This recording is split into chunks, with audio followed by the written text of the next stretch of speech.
बिटिया का जब ब्याह होता है, संयोग से मेरी कोई बेटी नहीं, पर मेरा तो लगभग हर बार आयोजन में करते करते मैं खींच पीट गया। कोई गाली भी दे रहा है, मैंने उस पक्ष रखा है। दूसरा पक्ष भी है कि कई बार जिनको जगह नहीं मिली है, जब वो नाराजगी प्रकट करते हैं तब क्या करें, उनको भी करना होता है, कभी दो कदम आगे। जब आप ये मान के चलेंगे कि यह आयोजन मेरा है या इनका है। देखिए, यदि संख्या की दृष्टि से हम देखें तो ये 139 दिन का हमने इसको जोड़ा है, लेकिन ये केवल उज्जैन में गतिविधियां नहीं होने वाली हैं। विक्रमोत्सव के अंतर्गत तो उज्जैन में ही होंगी, लेकिन जैसे जलगंगा संवर्धन है या और दूसरी गतिविधियां हैं, किसान मेला है, तो ये पूरे प्रदेश में भी हो रही हैं। और दूसरी बात की जैसे महाशिवरात्रि है, तो महाशिवरात्रि का जो पर्व जिसके साथ हमने विक्रमोत्सव जोड़ने का प्रयास किया है, तो बाबा महाकाल महादेव की आराधना अभ्यर्थना तो पूरे देश और दुनिया में होती है। तो हमारी कोशिश है कि महाशिवरात्रि के बहाने प्रदेश के जो शिव मंदिर हैं, पंचायत स्तर पर हों, कस्बे का स्तर पर हों, तहसील हो या नगर है, जिला है, संभाग है, तो उन मंदिरों की साफ सफाई समय पर हो जाए, सज्जा और श्रृंगार हो जाए, और जो श्रद्धालु हैं, जो भक्त हैं, उनको उनके दर्शन करने में, आराधना करने में कोई दिक्कत न हो। ये माननीय मुख्यमंत्री का सुविचार है, तो इसको हमने इस तरह से हमने जोड़ने की कोशिश की है। तो एक तरह से विक्रमोत्सव जो है फिर वो पंचायत स्तर तक अपने आप ही पहुंच गया। फिर दूसरा, माननीय मुख्यमंत्री जी के ही निर्देश पर पिछले वर्ष से हमने जो वर्ष प्रतिपदा का जो कार्यक्रम, विक्रम संवत का जो कार्यक्रम है, उसको भी सारे जिला मुख्यालय में प्रदेश के, तो 55 जिले हैं, सब जगह ये होने जा रहा है, और उसमें सांस्कृतिक गतिविधियां भी होंगी। तो विक्रमोत्सव, विक्रमादित्य का नाम और विक्रम संवत, ये भी पूरे प्रदेश में हम लोग उसको विकेंद्रित करने का प्रयास कर रहे हैं। इसके साथ साथ जैसे व्यापार मेला है, तो व्यापार मेला में भी देश और दुनिया के जो बड़े उद्योग घराने हैं वो इसमें सहभागी होते ही हैं, और उससे उज्जैन के जो समाज है उसको भी, और जो खरीदार है, उपभोक्ता जो है, उनको भी लाभ मिलता है, टैक्स की छूट मिलती है।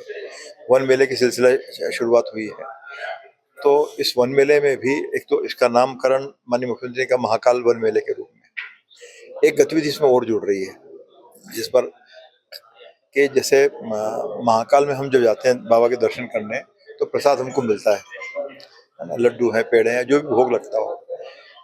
इसके साथ साथ जो महाकाल को, महादेव को जो प्रिय वनस्पतियां हैं, रुद्राक्ष हैं, बिल्वपत्र हैं, और भी जो उनके वृक्ष हैं, तो उसका वन विभाग जो है महाकाल वन प्रसादम के रूप में उस सिलसिले को भी चालू कर रहा है। तो ये एक नई तरह की बात होगी। तो इससे पर्यावरण, वृक्षों का संरक्षण, और जो महाकाल को जो प्रिय हैं उन वृक्षों को, और हम सब लोग जैसे रुद्राक्ष के लिए हम चिंता करते रहते हैं, परेशान होते रहते हैं कि एक मुखी मिल जाए, 5 मुखी मिल जाए, 2 मुखी मिल जाए, तो उसका पौधा ही जब आपके घर में है तो आप उसका संरक्षण भी करें।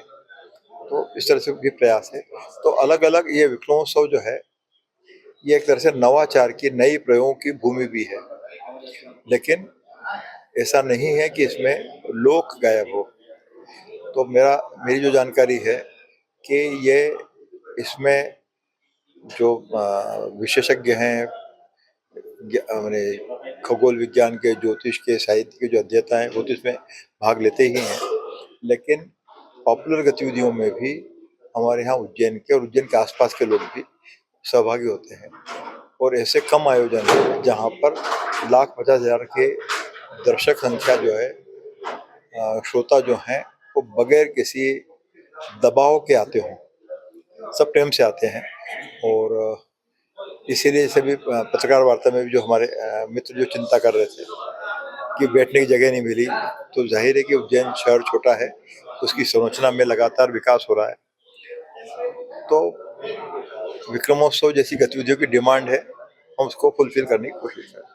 इसमें 15 तारीख को भी कोई कलाकार आने वाले हैं? महाशिवरात्रि के दिन उज्जैन में एक तो प्रीतम और उनका दल होगा, जो देश के बड़े संगीतकार हैं, और कई जो पॉपुलर गाने हैं उनके निर्देशन में हम सबको कंठस्थ भी है, ध्यान भी है।